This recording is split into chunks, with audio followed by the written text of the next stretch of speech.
Shalom pemirsa dimanapun berada. Kita puji Tuhan karena kita dapat bertemu kembali dalam belajar sekolah Sabat, di mana pada minggu ini kita tiba pada pelajaran yang ke-10. Judul dari pelajaran kita yang ke-10 pada sepanjang minggu ini adalah spiritualisme terungkap. Apa itu spiritualisme terungkap? Kita akan mempelajari nanti bersama-sama dengan dua hamba Tuhan yang menjadi narasumber kita. Bapak Ibu pemirsa yang kami kasihi, siaran ini kami sampaikan dari studio Voice of Seven, kantor Conference Jawa kawasan Timur, Jalan Tanjung Anom nomor 7 Surabaya, atas kerjasama Departemen Komunikasi dan Departemen Sekolah Sabat KJKT. Bapak Ibu pemirsa yang kami kasihi, kami juga senang dapat melayani Bapak Ibu dalam bagian kerohanian, didoakan atau belajar akan firman Tuhan. Bapak Ibu pemirsa semuanya bisa menghubungi nomor yang tertera di layar, maka tim kami akan menolong pelayanan kepada pemirsa semuanya, mungkin mau didoakan atau belajar lebih jauh lagi tentang firman Tuhan. Pada sepanjang minggu ini, kita akan mempelajari pelajaran sekolah Sabat kita, pelajaran yang ke-10, spiritualisme terungkap. Bapak Ibu pemirsa yang kami kasihi, kita akan belajar bersama-sama, kita akan berdoa. Terlebih dahulu Pendeta Daniel akan pimpin dalam doa buka. Silakan Pendeta. Baik, mari kita satu di dalam doa. Allah yang kami sembah siang dan malam, Tuhan yang Maha Baik. Terima kasih untuk hari yang baru Tuhan sudah karuniakan bagi kami. Terima kasih untuk kesempatan yang terindah pagi ini. Tuhan boleh berikan kami waktu untuk belajar kebenaran firman Tuhan. Kiranya segala perkataan kebenaran yang kami akan sampaikan, semua berasal dari Tuhan. Dan biarlah kiranya pelajaran terindah pagi ini dapat menjadi berkat bagi setiap umat-Mu yang mendengar, dan dapat merubah kehidupan kami lebih dekat kepada Tuhan. Terima kasih Bapa, dari mula sampai berakhirnya diskusi panel sekolah Sabat ini kami serahkan dalam tangan Tuhan. Memberkati Pendeta Victor Sinoaji yang akan memandu, biarlah kiranya kasih Tuhan juga menyertai beliau. Terpujilah nama-Mu, dalam nama Tuhan Yesus kami sudah berdoa. Amin. Pelajaran kita yang ke-10, spiritualisme terungkap, di mana sebagai ayat inti yang dicatatkan dalam buku pelajaran kita terdapat dalam 1 Tesalonika 4 ayat yang ke-16 dan 17. Firman Tuhan berkata, sebab pada waktu tanda diberi, yaitu pada waktu penghulu malaikat berseru dan sangkakala Allah berbunyi, maka Tuhan sendiri akan turun dari surga, dan mereka yang mati dalam Kristus akan lebih dahulu bangkit. Sesudah itu, kita yang hidup yang masih tinggal akan diangkat bersama-sama dengan mereka dalam awan, menyongsong Tuhan di angkasa. Demikianlah kita akan selama-lamanya bersama-sama dengan Tuhan. Ayat ini menjelaskan kepada kita bagaimana kejadian atau apa yang terjadi kepada mereka yang mati selama mereka ada di atas dunia ini. Dan kita tahu sekarang ini Bapak Ibu bahwa banyak ajaran-ajaran atau ajaran spiritualisme mengenai kematian ini. Ada yang mengatakan orang yang mati itu dipanggil oleh Tuhan. Ada yang mengatakan selamat jalan ke surga. Ada yang mengatakan dia sudah ada di surga. Apakah benar demikian? Maka kita akan mempelajari sepanjang minggu ini bahwa tipu daya iblis mengenai kepercayaan dasar spiritualisme ini adalah mengenai kematian ini atau mengenai spiritualisme ini. Jadi kepercayaan dasar spiritualisme ini adalah salah satu tipu daya iblis yang paling tersebar luas dan efektif. Baik di negara maju, di negara berkembang, di desa, di kota, begitu banyak orang yakin akan spiritualisme ini. Untuk itu kita akan melihat Alkitab. Kedua narasumber kita akan memberikan rangkuman untuk pelajaran kita sepanjang minggu ini. Bagian yang pertama, Pendeta Daniel akan menyampaikan. Kami berikan waktu kepada Pendeta Daniel. Silakan. Baik, shalom, selamat pagi, umat Tuhan, para pemirsa di mana saja berada. Terima kasih waktu yang sudah diberikan Pendeta Sinuaji. Izinkan saya untuk boleh membahas sedikit tentang materi pelajaran sekolah Sabat yang ke-10 pagi ini. Beberapa tahun yang lalu, ketika saya berada di rumah Mbah Kakung saya, ya, saya waktu itu ingat betul bagaimana eh, Mbah Putri atau Eyang Putri ini memberikan satu sesajen yang diperuntukkan untuk Mbah Kakung yang saat itu baru saja meninggal. Barangkali saudara-saudara mengetahui bahwa di kebiasaan kami suku Jawa, kalau ada anggota keluarga yang meninggal, biasa kami mengadakan selamatan.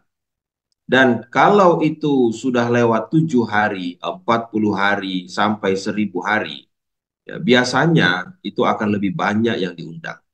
Nah, waktu itu saya ingat betul masih tempo 7 hari. Ya. Dan waktu 7 hari itu, Mbah Kakung itu sudah dimakamkan, Mbah Putri sampaikan bahwa rohnya itu masih ada di sekitar rumah kami. Sehingga Mbah Putri itu menyiapkan sesajen yang terdiri dari kopi, rokok, kemudian tepung, dan beberapa bunga-bunga rampai. Nah, malam itu ya kami percaya bahwa Mbah Kakung rohnya akan datang. Dan satu hal yang membuat saya itu lucu adalah tengah malam, om saya yang tidur dengan saya di sebelah saya itu bangun dan saya tanya, mau kemana om? Dia katakan, "Shh." Lalu dia tangkap kucing yang ada di eh, rumah kami. Lalu apa yang dia lakukan? Kucing itu dipegang tangannya, kaki depannya, lalu ditaruhlah di tepung yang ada di sesajen itu. Lalu dia nyalakan rokok, dia sedot rokoknya, dan setelah itu kopi yang disiapkan itu diminum setengah. Setelah itu dia bilang kepada saya waktu itu, saya masih kecil waktu itu, dan katakan, diam. Dan apa yang terjadi? Besok paginya heboh.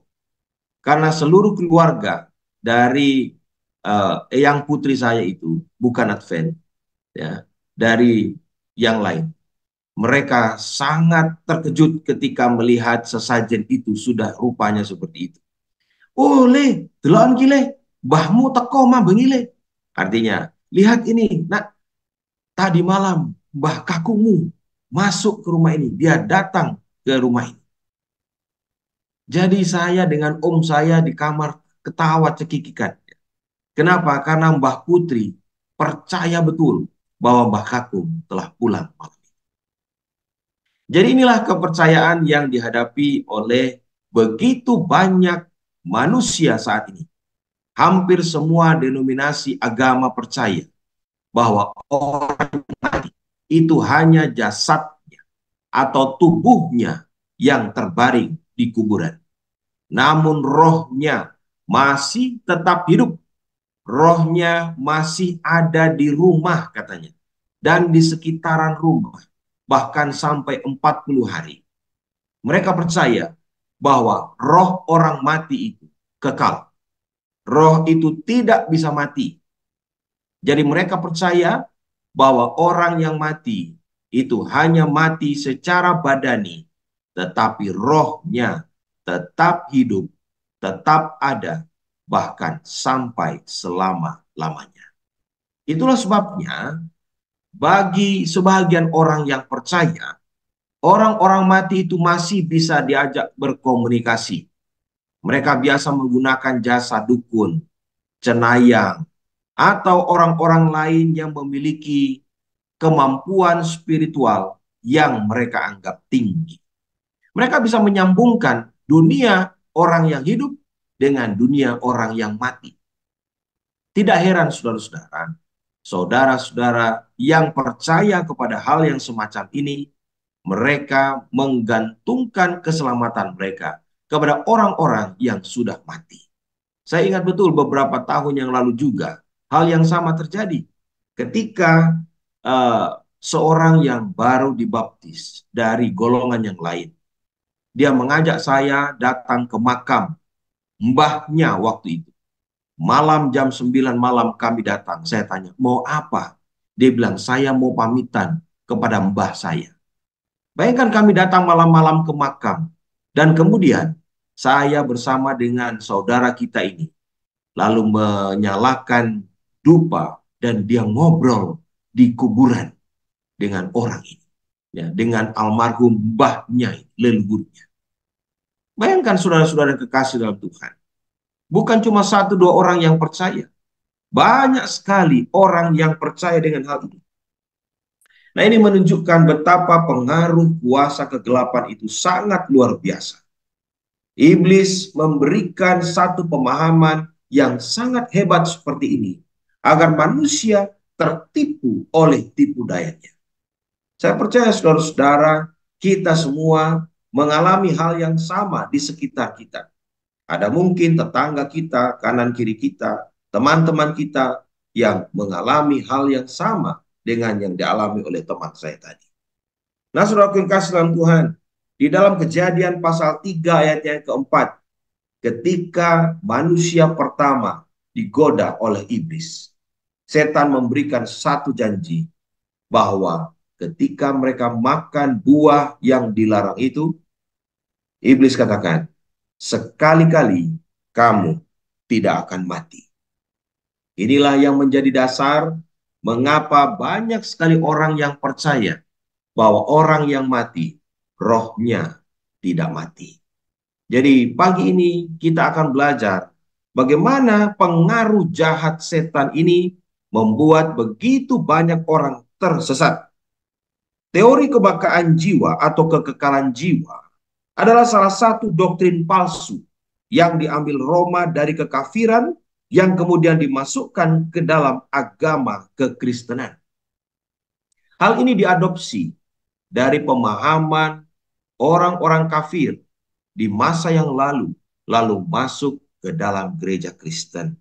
Inilah yang membuat sehingga ada banyak sekali orang-orang yang percaya bahwa roh orang mati ini masih tetap hidup bahkan sampai saat ini. Saudara yang kasih dalam Tuhan, Tuhan memang melarang umatnya untuk terlibat dalam praktek okultisme ini. Di zaman Raja Saul, raja pertama bangsa Israel, praktek-praktek seperti ini ditumpas habis.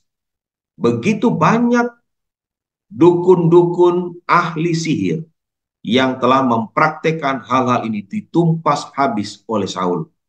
Namun kita belajar dalam kitab sejarah bahwa ada di antara mereka yang masih tinggal hidup sehingga Saul masih bisa mendatangkan yang katanya rohnya Samuel. Namun yang datang sebenarnya adalah kuasa kegelapan. Sihir, saudaraku, adalah perbuatan iblis. Dan spiritualisme itu adalah inti dari rencana iblis untuk menguasai dunia. Namun Yesus dengan kasih karunia dan kuasanya telah membebaskan para tawanan dari belenggu kejahatan yang mengikat mereka. Pagi ini, mari kita coba renungkan. Apa sih yang sebenarnya Tuhan buat ketika menciptakan manusia yang pertama? Allah menciptakan manusia yang pertama dari debu tanah. Ketika Allah membentuk Adam dari debu tanah, firman Tuhan mencatat, Allah menghembuskan nafas hidup ke dalam lubang hidung Adam. Lalu jadilah Adam manusia yang hidup. Inilah dasar kebenaran firman Tuhan. Jadi ketika manusia hidup, rumusnya adalah tanah ditambah dengan nafas sama dengan jiwa atau manusia yang hidup. Jadi ketika manusia itu mati, rumusnya tinggal dibalik saja. Manusia yang hidup atau jiwa dikurangi dengan nafas sama dengan debu atau tanah. Nah, saudaraku yang kasih dalam Tuhan, dari sini kita bisa belajar bahwa sebenarnya roh itu sama dengan nafas. Apa yang Alkitab katakan dengan jiwa, itu adalah gabungan antara badan atau tanah dengan nafas. Makanya kalau kita mendapatkan pertanyaan dari sensus penduduk, ditanya ada berapa jiwa di rumah. Oh, ada 5 jiwa. Artinya apa? Yang di kuburan, orang tua, opa, oma, kan tidak pernah dihitung. Nah, itu dia. Jadi ini menunjukkan bahwa kata jiwa sebenarnya menunjukkan manusia yang hidup dan bukan berkaitan dengan roh orang mati. Nah, saudara yang kasih dalam Tuhan, dalam pelajaran ini kita belajar bahwa Tuhan ingin supaya kita mengetahui bahwa orang yang mati, benar badannya itu tidur, badannya itu sementara terbaring, dan dia disebutkan dengan tidur. Di dalam perjanjian lama dan perjanjian baru tidak pernah mengajarkan kebakaan jiwa.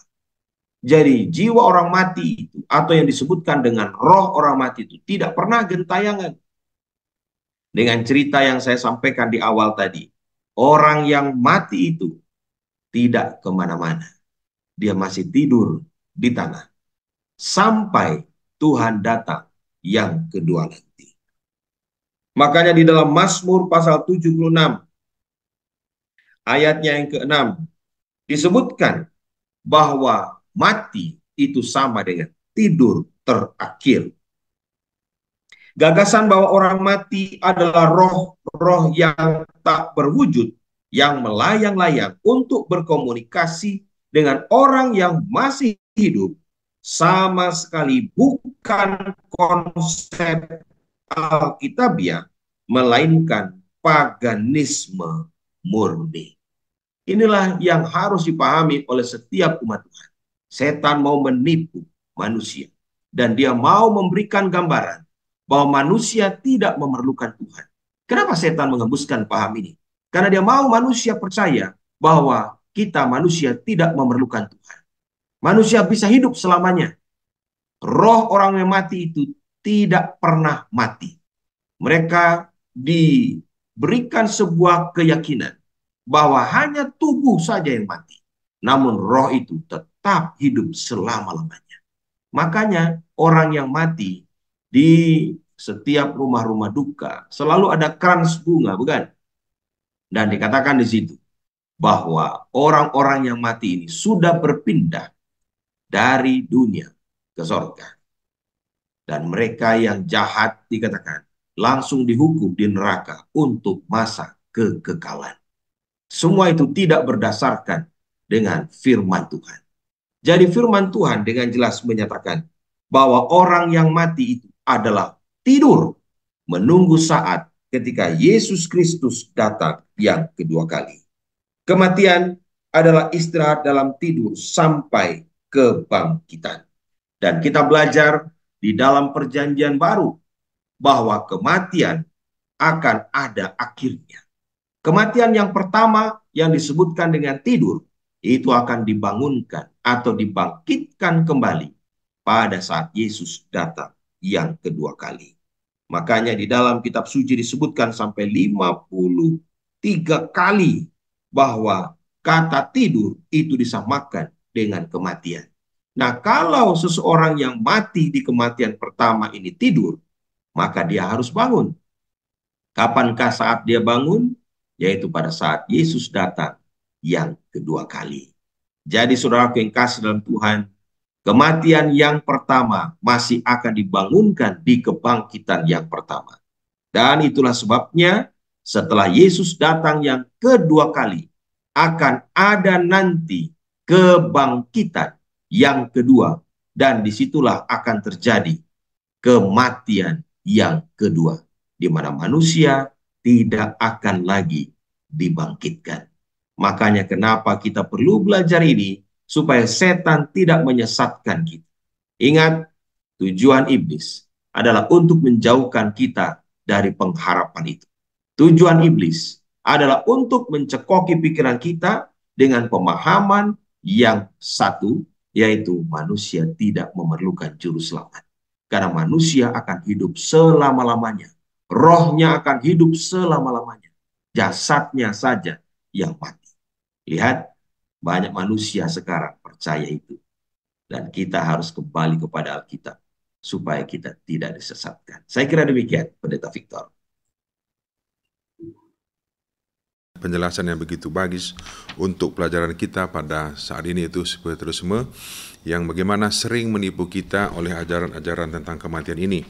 Jadi tadi jelas dikatakan bahwa kematian adalah istirahat dalam tidur sampai kebangkitan. Sudah dijelaskan oleh Pendeta Daniel tadi. Bapak Ibu pemirsa yang kami kasihi, kita akan lebih melengkapi lagi penjelasan tentang pelajaran ini, di mana Pendeta R. Situmiang akan menjelaskan bagaimana spiritualisme ini yang terjadi pada Perjanjian Baru atau bahkan pada hari ini, pada akhir zaman ini. Kami berikan kesempatan kepada Pendeta Situmiang. Silakan Pendeta. Terima kasih Pendeta Sinuhaji, dan juga terima kasih Pendeta Daniel yang sudah merangkumkan hampir seluruhnya. Tetapi kita akan masuk kepada spiritualisme di akhir zaman. Artinya di masa kita sekarang ini, kira-kira apa ini spiritualisme dan dampaknya kepada kita, bahkan kepada dunia ini. Kalau kita kembali kepada definisi spiritualisme, yang dasarnya adalah ajaran bukan Alkitabiah. Inilah yang harus kita garis bawahi, bahwa ajaran spiritualisme ini bukan ajaran Alkitabiah. Artinya tidak sesuai dengan ajaran firman Tuhan. Kenapa?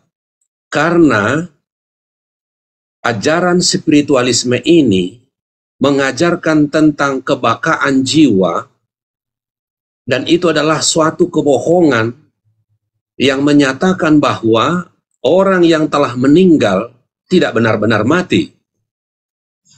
Artinya bahwa kehidupan ini terus-menerus berlanjut, bahkan setelah kematian, yang didasari tentang pengalaman mendekati kematian. Saya banyak mendengar cerita-cerita orang-orang ketika dia sakit, bahkan mungkin kritis di rumah sakit, mereka kemudian siuman pulih kembali. Mereka cerita bahwa mereka sudah dibawa ke tempat-tempat yang mereka sendiri tidak tahu di mana tempat itu. Dan mereka bertanya kepada saya, apakah itu dari Tuhan? Atau dari siapa? Bahkan ada yang menyatakan dipertemukan dengan orang-orang tua yang sudah meninggal dahulu kala, memberikan nasihat kepadanya, bahkan memberikan penglihatan apa yang mereka pertanyakan selama ini, dan mereka katakan persis yang dikatakan itu. Bayangkan, inilah spiritualisme modern di akhir zaman ini. Bagaimana setan terus gencar untuk menyesatkan banyak orang. Saudaraku, kalau kita baca, baik di dalam Matius 24, ayat 5, ayat 11, ayat 24, bahkan 2 Tesalonika 2 ayat 7-9, Wahyu 13 ayat 13-14, Wahyu 16 ayat 13-14. Di sini sangat jelas dikatakan bahwa sebab banyak orang akan datang dengan memakai namaku, artinya memakai nama Yesus, dan berkata, akulah Mesias, dan menyesatkan banyak orang. Banyak nabi palsu akan muncul dan menyesatkan banyak orang juga. Bahkan di Wahyu 16 ayat 13-14 disebutkan di sana ada 3 roh najis. Artinya iblis akan menggunakan tanda-tanda, keajaiban-keajaiban, mujizat-mujizat untuk menipu banyak orang. Tentunya sebelum kedatangan Yesus yang kedua kali. Itu artinya persis di akhir zaman ini. Persis di zaman kita sekarang ini. Bagaimana setan menggunakan apa yang disebut dengan 3 roh najis. Saudara tahu apa itu 3 roh najis? Itu adalah perpaduan naga, binatang, dan nabi palsu. Kekuatan ini akan dipersatukan dan mereka memakai bersifat spiritual. Dan itulah yang membuat banyak orang kebingungan. karena mereka memakai itu dan bersifat spiritual. Mereka pikir itu datang dari Tuhan, padahal itu tidak. Nah, kalau kita pelajari asal mula daripada spiritualisme ini, di mana pada 31 Maret tahun 1848 di New York, tentang kakak beradik perempuan Fox, di mana orang ini bisa berkomunikasi dengan roh-roh atau arwah-arwah. Pada awalnya orang tidak percaya, tetapi lama-kelamaan seperti ada bukti-bukti yang bisa mereka buktikan, dan pada akhirnya mereka menerima ungkapan-ungkapan ini, cerita-cerita ini, pengalaman-pengalaman ini, dibarengi dengan pengalaman orang lain juga. Saya juga mengalami hal yang sama. Jadi saudaraku, bahkan pada akhir abad ke-19, jutaan orang, ya, mereka juga percaya akan spiritualis.